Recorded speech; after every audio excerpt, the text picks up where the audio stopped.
episode van Radio Scriptura, 'n potgooi van Scriptura. 2 Timoteus 3 vers 16 en 17 sê die hele skrif is deur God geasem. Die woord van God is voldoende om ons te onderrig in die waarheid, dwaling te bestry, verkeerdhede reg te stel en 'n regte leefstyl by ons te kweek. Scriptura is daarop gemik om dit vir jou te wys. Jou gasheer vir hierdie episode is Gerard van Rein. Goeiedag almal, baie welkom by hierdie episode van Radio Scriptura. En hierdie episode kom baie naby aan Hervormingssondag uit.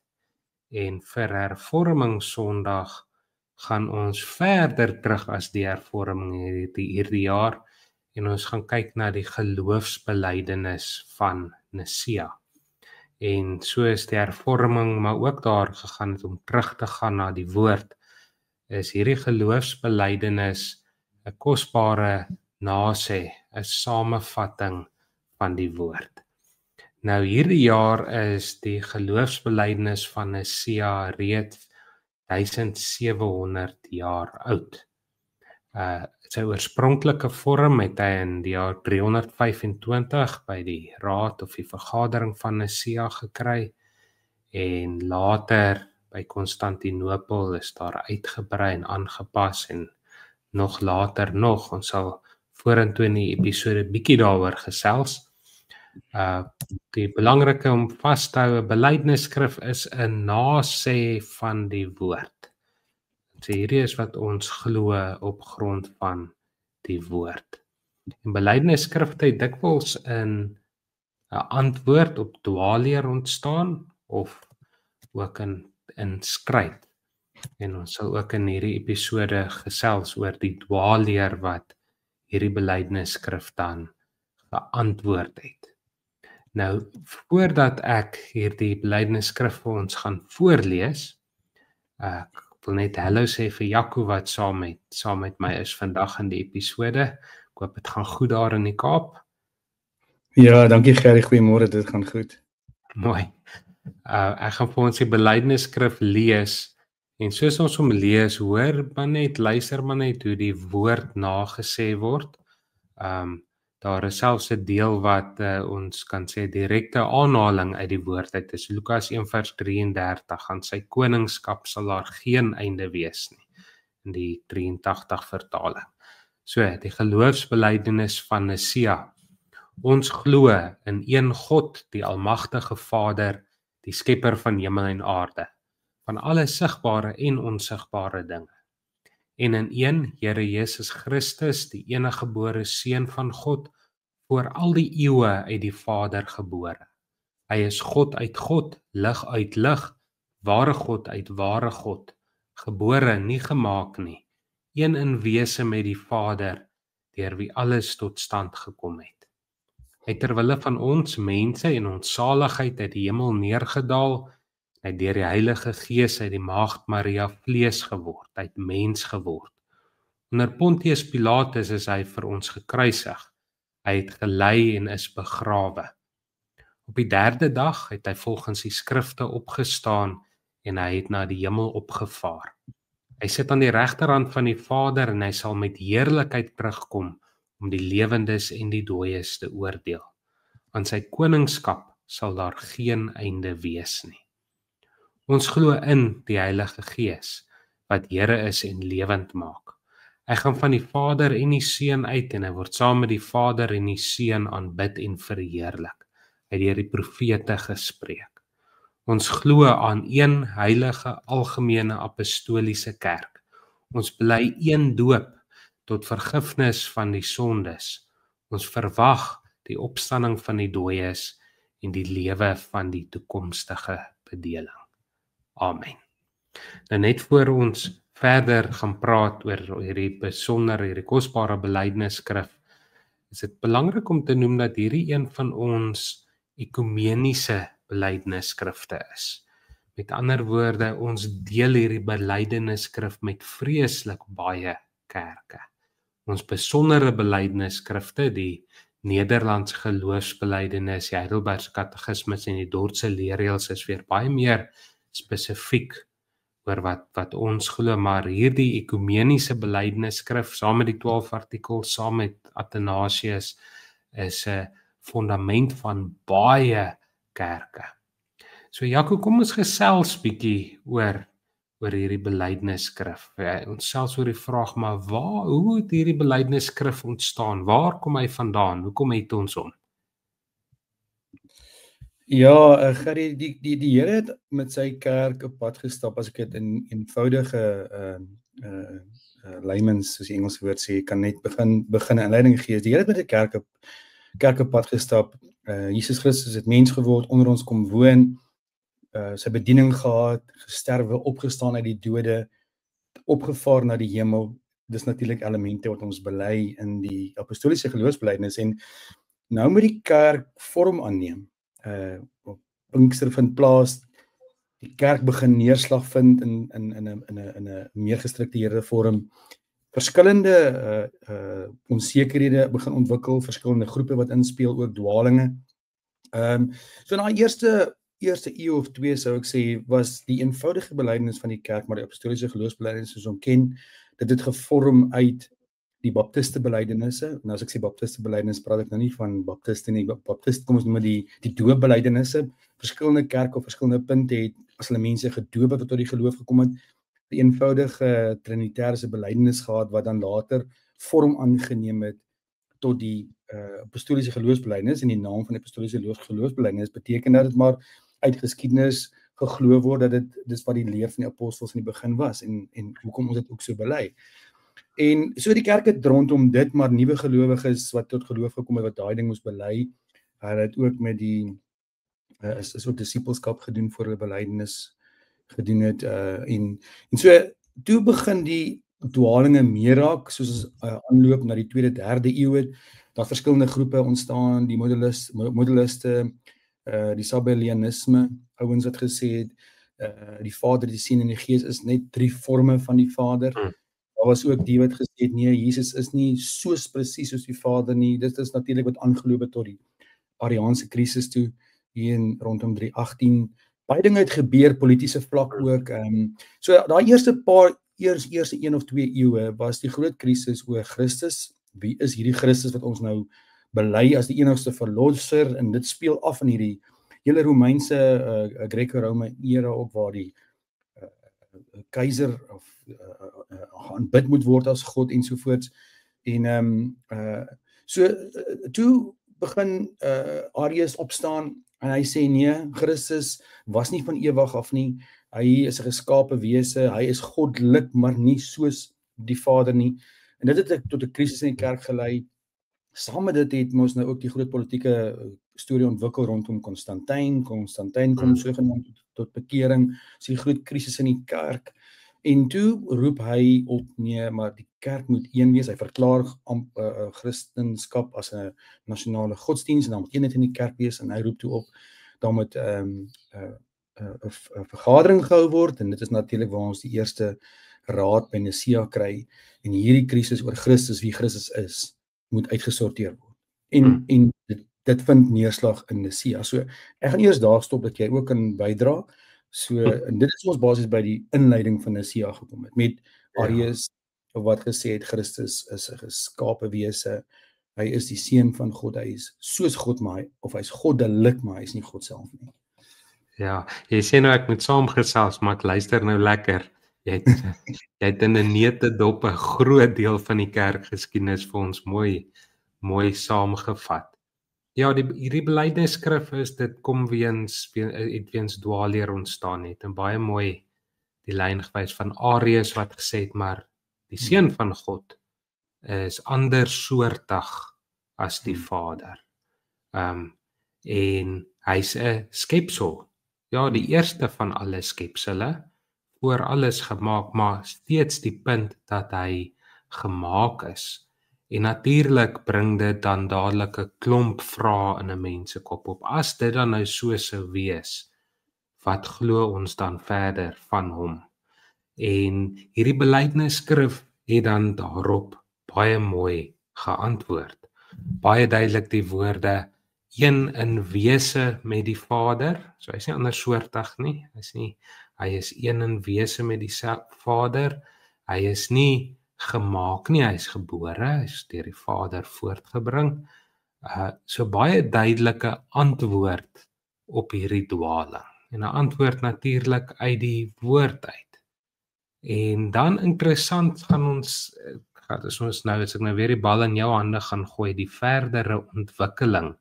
Want Nicea, die geloofsbelijdenis van Nicea het gestop by ons glo in die Heilige Gees. En dan kry ons die vergadering of die Ekumeniese Raad van Konstantinopel, dis in 381 gewees, wat dan uitgebrei het. Ek hoor graag by jou wat hierdie uitbreiding behels het.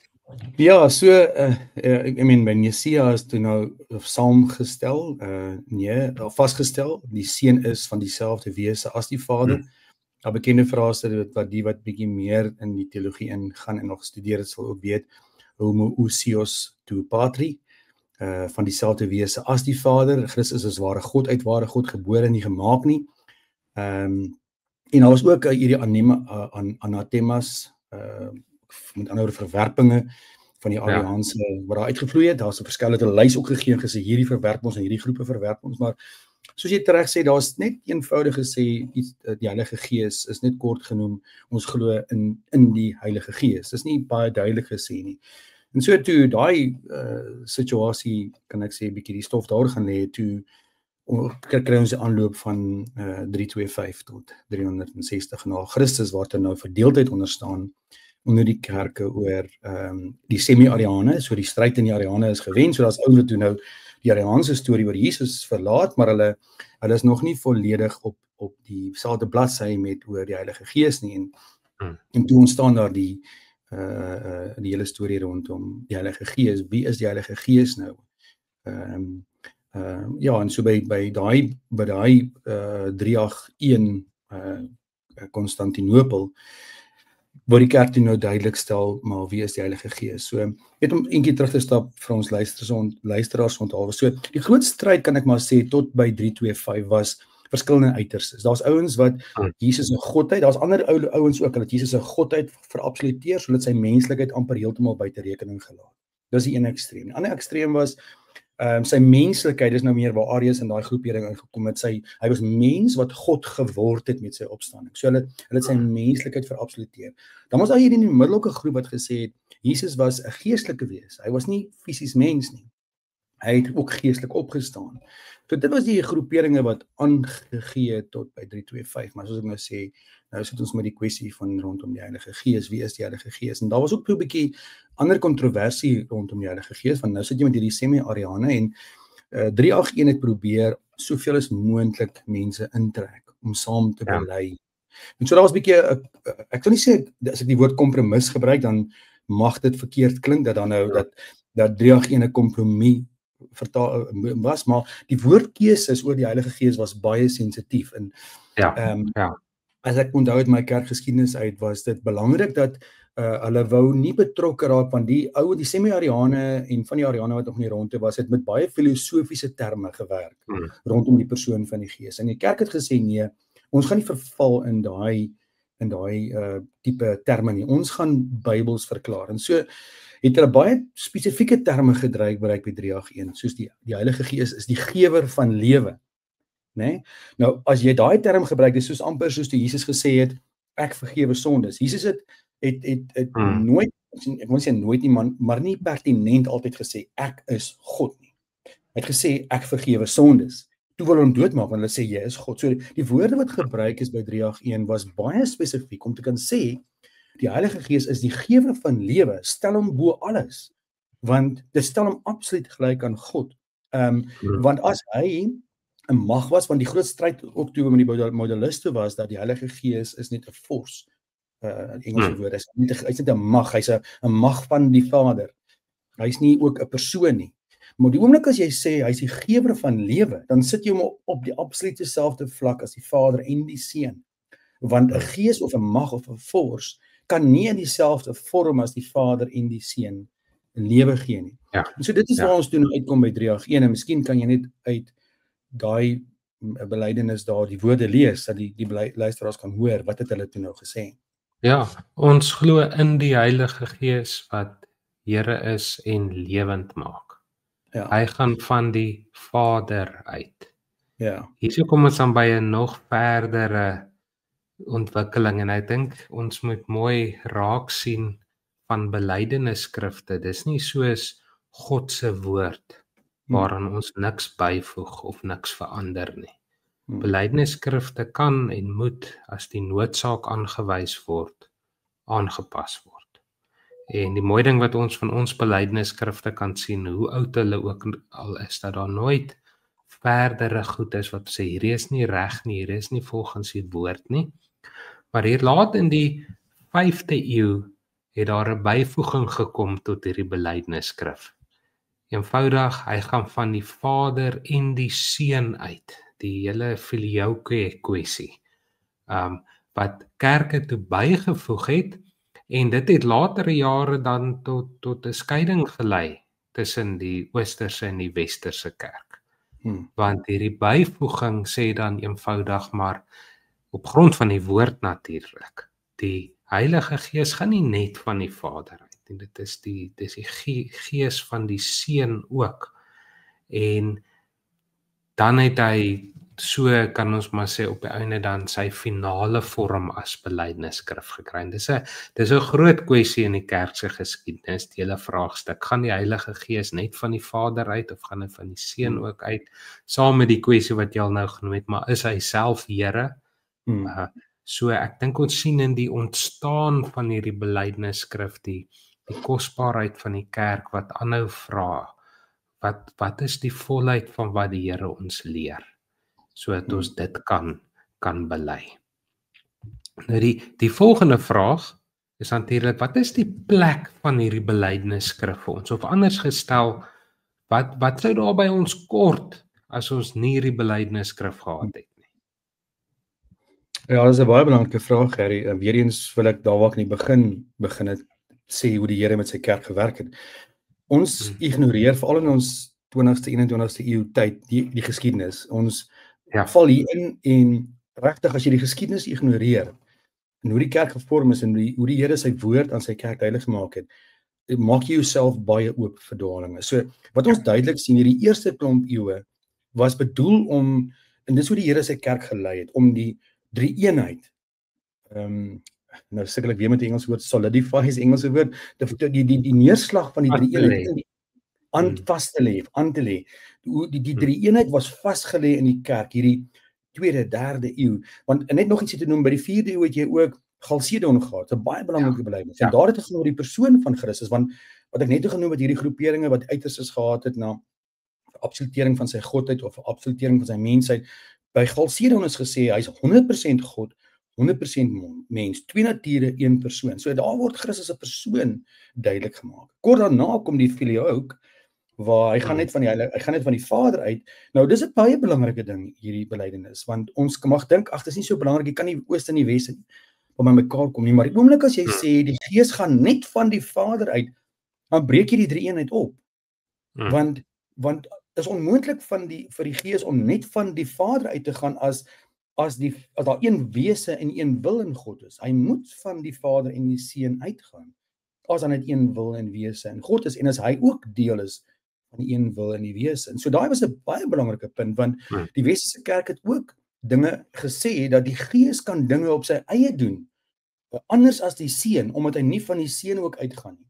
Nou, ek wil eerlik sê, dis my persoonlike siening, is dat daai verskilpunt het baie aanleiding gegee tot later jare, tot die vorming van die charismatiese beweging, wat die Gees amper isoleer van die drie-eenheid, en net op die Gees fokus. Jy kan sien hoe kan so 'n belydenis waar jy nie die drie-eenheid vashou, en jy jou fokus alles op die Gees plaas, hoe die Gees apart van die Seun en selfs die woord kan werk, want nou raak eenheid 'n kwessie. So dit was baie belangrik, maar om verder te gaan is, so die eerste klomp jare dat ons die leer van God was vasgelê.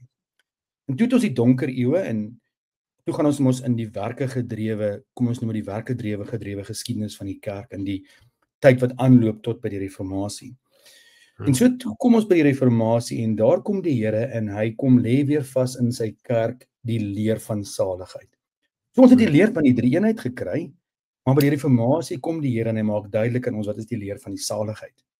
En die reformatie bou toe voort op die fondasie van die leer van God, en hulle bou die pilare van die leer van die saligheid bo op dit. En so kry ons verskeie gereformeerde belydenisse wat daaruit vloei. Ons is die 3 formuliere van eenheid, belydenis, Westminster het ook daaruit gevloei, die 39 artikels het met die reformatie in die Kerk van Engeland daaruit gevloei. Al daai was gereformeerde belydenis wat baie gefokus op die leer van die saligheid. En so kan ons vandag terugkyk, jy het jou groot vraag op die skerm, wat is 'n plek, het hierdie belydenisskrifte? Ek dink die prentjie wat ek skets is duidelik. Ons kan vandag terugkyk en ons kan vandag duidelik vir mekaar sê, ons staan op die skouers van die wat voor ons gegaan het en ons bely, ek weet in ons kerk as ons, ek glo julle doen dalk ook soos in die oggend opstaan en ons bely mos daai eerste belydenis as die erediens begin, dan sê ons met die kerk van alle eeue bely ons saam en dan glo ons afhanklikheid van die Here. So ons bely met die kerk van alle eeue tot waar ons gekom het. En ook by die kerk wat tans by Christus is, bely ons saam ons geloof in hierdie drie-enige God en wat die reformatie vir ons gebring het, dat hy ons red deur genade alleen, deur geloof alleen in Christus alleen. Ja, ek dink dit is ons leer oor die drie-eenheid, oor wie God is, sal baie armer wees. Nie dat ons dit nie in die woord het nie, maar dat ons as kerk kan sê vir mekaar en vir ander, hierdie is wat ons glo. Daarmee saam die gedagte van Christus se goddelikheid, die Gees wat uit die Vader en die Seun kom. Ek dink ek het vroeër genoem, daardie hele kwessie was vroeër in die 5de eeu, dit was in die 6de eeu. Maar wat jy nou genoem het van ons meer moderne mense wat so half dink ons lewe in 'n ligleemte half. En dan gaan dit dikwels gepaard met 'n historiese arrogansie ook. Want ons is nou soveel beter as maar ons sien, kyk dan mis hoe ons gebou staan op die skouers, soos jy sê, van hulle wat voor ons gekom het. En my kerkgeskiedenisprofessor het altyd vir ons gesê, die een ding wat ons uit die geskiedenis leer, is dat ons nooit uit die geskiedenis leer nie. En dis nou, as jy hierdie goed gaan laat gaan, dan maak jy self vir soveel ander dinge ook. En wat ook so mooi is, wat jy genoem het, wat net wil beklemtoon is, die kerkhervorming in die 16de eeu het ook nie in 'n ligleemte gebeur. Dit is nie asof hulle nou skielik nuwe goed ontdek het nie. Hulle het teruggegaan na wat God reeds vir ons gegee het. So, sonder hierdie belydenisskrif sal ons leer en ons klem op die goddelikheid van die Seun en die drie-enige God wat in ewigheid bestaan, nie so ryk uitgedruk word nie. Ja, ons het dit in die Bybel, maar ons moet kan sê, hierdie is wat ons glo. Want om net te sê, wat glo jy, en sê hy wat ek in die Bybel geleer word, is daar sal 'n klomp vrae wat daar rondom ook ontstaan. So na sê van die woord het ons hierdie kosbare belydenisskrif gekry. En nou moet ons natuurlik vra, want daar is soveel mense wat sal sê, ja, julle gereformeerdes en julle belydenisskrifte, julle is so agter die tyd. Ons moet vra, nou wat sê hierdie belydenisskrif vir vandag? Watter dwaalings is daar van vandag, wat so mooi na sê van die woord in hierdie belydenis aangespreek word? Gooi die bal sommer weer vir jou. Ja, is 'n belangrike punt, Gerry, want die Bybel sê daar's niks niets onder die son nie. Ja. En so mense mag dink, nee, ek weet Arius is dood. Ek sien Arianisme wel lewendig vandag. Daar is 'n nuwe dwaling in die gereformeerde kerk, subordinansie, wat sê die Seun is onderdanig aan die Vader. Dit is semi-Arianisme. Dit is 'n groot debat tans in die gereformeerde wêreld wat die afgelope 10 jaar uitgespeel het. 10 jaar Ekskuus ek val jou in die rede, maar daar's 'n fyn onderskeid tussen die rolle van die Vader en die Seun. Ja, unieke persone. Ja, na 'n onderdanigheid, so asof hy minder as ons. Ja, so dit is jy reg verstaan van hulle vat gedeeltes waar Jesus in die tuin gepraat het en gesê het nie my wil nie, maar u wil. So as jy dit mooi lees, dan klink dit soos twee wille en dit is baie gevaarlik. Daar's nog steeds een wil. Ons moet die seun lees in die toestand waar hy was toe hy mens was, né? Ja. Hy het hom gewillig uit sy hemelse heerlikheid verlaat om onder die Vader gaan stel, maar dit het nie sy wil weggevat nie. Breek van die drie-eenheid, want anders breek ons die drie-eenheid op. En ons sien dit in die baie charismatiese dwaling wat sê toe Jesus sterwe aan die kruis het hy opgehou God wees en is in die hel vertrap. Daar's bekende. Iemand soos Joyce Meyer leer dat Jesus in die hel ingegaan het en daardeur die demone getrap is. Hy het letterlik opgehou God wees. Dit is maar dieselfde tipe dinge. En dan ook na die hele kwessie van die Filioque wat ek al reeds na verwys het oor die charismatiese dwalinge rondom die Heilige Gees en wat op 'n manier die Gees isoleer en amper die Gees aanbid en verhef. So die eenheid soos ons hom gekry het en hy geformuleer is deur die belydenisse Christus se persoon is belangrik want dit gee vir ons die essensie van wie God is, 'n verbondsgod en hoe God werk. Van die Vader deur die Seun in die krag van die Gees. Dis hoe God nog altyd trinitaries gewerk het. So as jy nie die leer van die Vader reg het, die Seun reg het in verhouding met die Vader nie, die leer van die Gees in verhouding met die Vader en die Seun nie, dan gaan jy al hierdie goede verkeerd kry. Jy gaan verbond nie verstaan nie en jy gaan verbond verkeerd toepas en jy gaan ook die verlossingsleer verkeerd verstaan en verkeerd toepas. En so ek meen ons het by die ander groot stryd by die reformatie was die stryd teen Arminius wat gesê het, wat natuurlik sy bekende leer van weer eens sukkel ek met die Afrikaanse woord prevenient grace, wat gesê het ons het 'n absolute vrye wil en God gee ons genoeg genade en ons het genoeg lig in onsself oor om te kan kies. Nou hierdie leer is 'n groot stryd vandag. Dit herhaal hom absoluut vandag. Die leer, dit is 'n opstand teen God se soewereine genade, die leer hoe God red. As die grootste gedeel van die evangeliese wêreld verwerp soewereine genade, verwerp uit verkiesing. So hierdie goede vind maar oral weer sy neerslag, hy vind sy kop uit en ek steek sy kop uit en ek dink die rede hoekom ons juist so baie dwalinge in ons tyd het, is dat ons nie meer grootendeels die kerk nie meer 'n belydeniskerk is nie sy geskiedenis ken nie en aan hierdie goed vashou nie, want dan sou ons hierdie goed gesien het vir wat dit is gerei. Ja. Dis baie waar. Ek dink 'n dwaling wat ons vandag ook baie sien, saam met die universalisme wat jy nou maar eintlik sê, redding is moontlik vir almal. Praat maar met enige gelowige en vra, of enige iemand, hoe word jy gered? Wat gebeur met jou wanneer jy doodgaan en hoe weet jy dit? En by baie gaan hierdie gedagte ontstaan, maar dit kom van my af. Ek dink iets wat ook baie nodig is, 'n dwaling wat vandag aangespreek word ook in hierdie belydenisskrif is nie net ons Here Jesus se goddelikheid nie, maar sy ewigheid. Ja. Want baie mense lewe met hierdie gedagte, hy het eers begin bestaan toe hy as mens gebore is.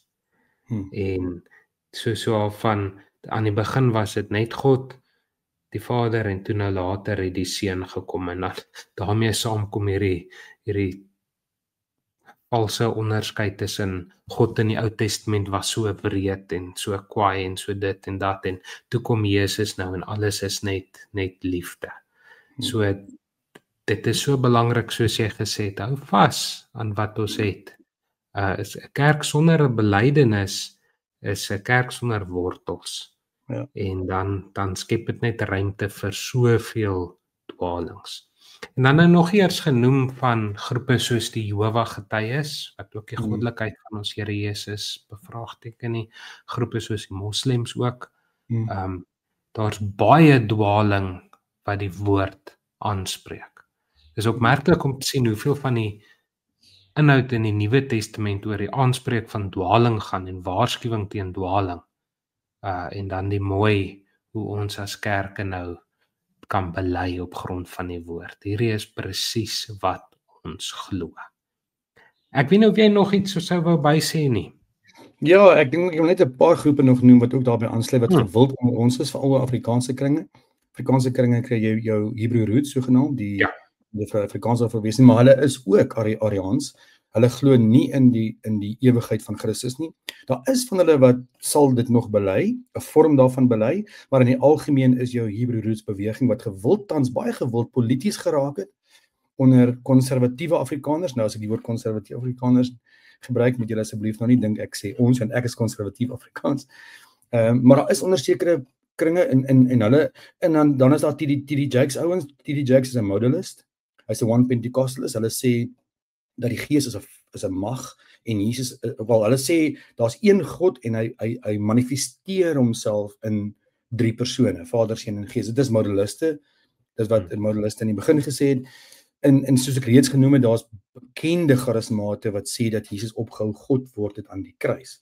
En so hierdie belydenisse help ons om eerstens die drie-eenheid van God, die leer van God gesond te bely en vas te bely, maar dit help ons ook dan die reformasiebelydenisse om die leer van saligheid reg te hou, vas te hou en God al die eer te gee dat hy ons verlossing bewerk het en ook na ons toe gebring het en ook vir ons kom gee sonder dat ons selfs ons reageer, maar dat hy dit absoluut kom verwek in ons. Ek wil net 2 punte noem wat ek vroeër vergeet het wat jy aangeraak het, een van die arrogansie en dat een van die arrogansie, hoe ons arrogant reageer teenoor die geskiedenis, en die tweede ding is dat ons dink, ons weet soveel meer. Om albei te antwoord, ek meen, ek het nou al heel wat gestudeer en kerkgeskiedenis gelees, en ek is elke keer net meer nederig as ek lees, want die woorde wat ek lees, as ek Calvin, ek wil mense uitdaag, al lees ek Calvin se instituties, Calvin het meer as 500 jaar terug, min of meer, seker dalk bietjie minder, sy instituties begin skryf, die woorde wat Calvin daarmee uitkom in die diepte van die teologie, kan ek nog nie vandag volledig ontvang in my eie woordeskat eers nie. Selfs as jy gaan lees die formulering van die Nicea, en as jy gaan lees die geskiedenis, die primêre bronne rondom hoe hulle dit beredeneer en hoe hulle by daai woorde uitgekom het, gaan jy nederig skaam staan, dat jy nog nie dit gaan bestuur deur. So ek sal graag ons luisteraars wil aanmoedig, kry vir jou 'n goeie kerkgeskiedenisboek, wat hierdie geskiedenis vir jou redelik op 'n eenvoudige layman's terms weergee, en jy sal verbaas staan, jy sal nederig verbaas staan, oor wat die Here gedoen het tot waar ons vandag staan. Ja. So baie dankie vir elkeen wat saam geluister het. In 'n wêreld wat baie de mekaar is en baie chaos het en onstandvastig is dit 'n troos dat die Here vir ons die vastigheid in sy woord gee, dat ons hierdie vastigheid kan bely ook in die belydenis van Nicea.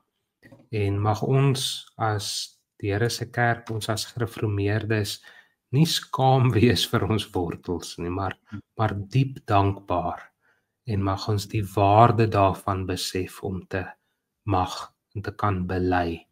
Ons glo die volgende, omdat die Here dit vir ons leer. So hoop elkeen van julle het 'n rustige dag of aand verder, en ons sal julle dan in ons volgende episode weer sien. Totsiens.